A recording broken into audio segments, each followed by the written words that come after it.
किसी ने बड़े कमाल की बात कही है कि कर्म ऐसे करो कि अगर कोई आपसे बोले कि तुझे तेरे कर्मों का फल मिलेगा तो वो आपको आशीर्वाद लगे, श्राप नहीं। नमस्ते, मैं हूं आरजे कार्तिक। एक बड़ी छोटी सी कहानी सुनाता हूं एक सेठ जी की, जिनके पास में बहुत सारा पैसा था, बहुत उन्होंने जीवन में कमाया, लेकिन घर में भोगने वाला कोई नहीं था। अपने माता पिता की इकलौती संतान थे, उनकी शादी हुई नहीं थी, तो ना पत्नी थी ना बच्चे थे। जीवन भर इसी में डूबे रहे, चिंता में कि होगा क्या, इतने पैसे का करूंगा क्या, होगा क्या इस सब का, इतना तो मैंने कमा लिया है, इसको भोगेगा कौन। परेशान रहते थे, दुखी रहते थे, चिंता में रहते थे। तो महात्माओं के पास जाते रहते थे, पूछते रहते थे कैसे क्या होगा।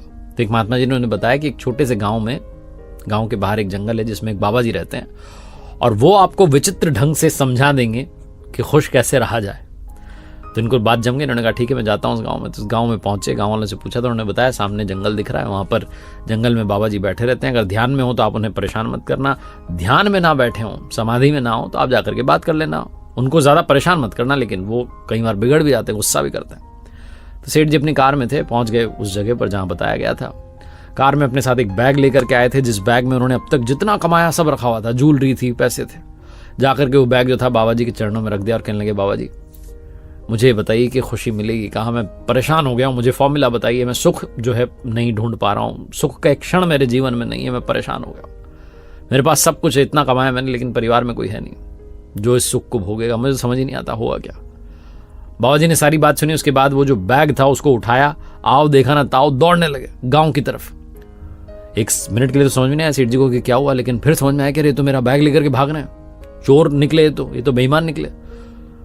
तो इनको सेठ जी को ये भी ध्यान नहीं रहा कि गाड़ी से आए थे, कार से आए थे, कार भी वहीं रही, जंगल में दौड़ते चले गए बाबा जी के पीछे पीछे कि एक बार बैग मिल जाए बस। सेठ जी के दिमाग में चल रहा था कि कहीं गांव में कोई ऐसा घर तो नहीं जिसमें ये बाबा जी जाकर के इस बैग को छुपा देंगे और बाद में फिर पैसा वैसा निकाल लेंगे। तो बहुत कुछ उल्टा उल्टा चल रहा था, चिल्लाते जा रहे थे बेईमान बाबा, ये वो चोर बाबा, ये वो। गाँव में भागते चले जा रहे थे बाबा जी, पीछे पीछे सेठ जी दौड़ रहे थे। गाँव वालों ने देखा तो समझ गए कि हमारे बाबा जी तो कुछ अलग ढंग से समझाते हैं, अलग स्टाइल है उनका। तो इसलिए गाँव वालों ने ज्यादा रिएक्ट नहीं किया, उल्टा सेठ जी के साथ साथ चलने लगे। सेठ जी गाँव वालों से कहने लगे कि कैसा बाबा तुमने रखा हुआ है, इसको भगाते क्यों नहीं, चोर है, बेईमान है, मेरा बैग लेके भाग गया, मैंने जीवन में जो कुछ कमाया सब लेकर के भाग गया, अब मैं करूंगा क्या। बाबा जी इस गली से उस गली से निकलते चले जा रहे, क्योंकि गाँव के सारे रास्ते बाबा जी को पता थे। उस गाँव में भिक्षा मांगने के लिए जाते थे तो सारे रास्ते उनको याद थे। सेठ जी परेशान हो गए, भागते दौड़ते चले जा रहे। फाइनली बाबा जी ने पूरे गांव का चक्कर काटा और उसके बाद गांव से बाहर निकलकर वापस जंगल की तरफ भागे। सेठ जी ने देखा तो बैग बाबा जी के हाथ में था। सेठ जी को लगा चलो कम से कम गांव में तो नहीं छुपाया, लेकिन जंगल में पता नहीं कहां छुपा दे। सेठ जी और स्पीड से भागे, बाबा जी जंगल में कहीं दिखाई नहीं दिए। सेठ जी घूम फिर करके वहां आ गए जहां गाड़ी खड़ी हुई थी, जहां सामने झाड़ी की तरफ बाबा जी बैठे थे। गाड़ी के पास आकर के थोड़ी सांस में सांस आई, तब इन्होंने देखा कि सामने ही झाड़ी के वहीं पर जहां बाबा जी बैठे थे वहीं बैग रखा हुआ है। बिना देरी के दौड़े और जाकर के बैग को उठाकर के गले से लगा लिया। कहने लगे भगवान मैं दुनिया का सबसे सुखी इंसान हूं, मुझसे खुश कोई है नहीं इस वक्त, आपने मेरी सारी कमाई वापस कर दी, वरना आज तो मैं लुट गया था, सारा पैसा लेकर के वो बाबा भाग जाता।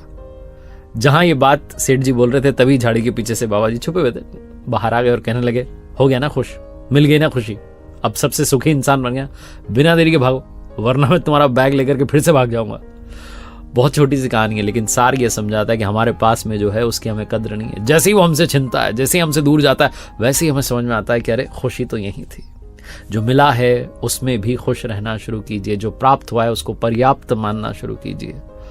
और जीवन में कई बार आपको लगता है कि मेरे पास तो कुछ है ही नहीं, जो मिला है अगर वो दूर चला गया ना तो तुरंत आपको वैल्यू समझ में आएगी, तब आपको लगेगा कि अरे मैं तो सबसे दुखी इंसान हो गया। तो जो खुशियां आप तक पहुंची हैं उनका भी लुत्फ उठाना शुरू कीजिए। एक बार फिर से वही बात जो अक्सर आपसे कहता हूं, कर दिखाओ कुछ ऐसा कि दुनिया करना चाहे आपके जैसा।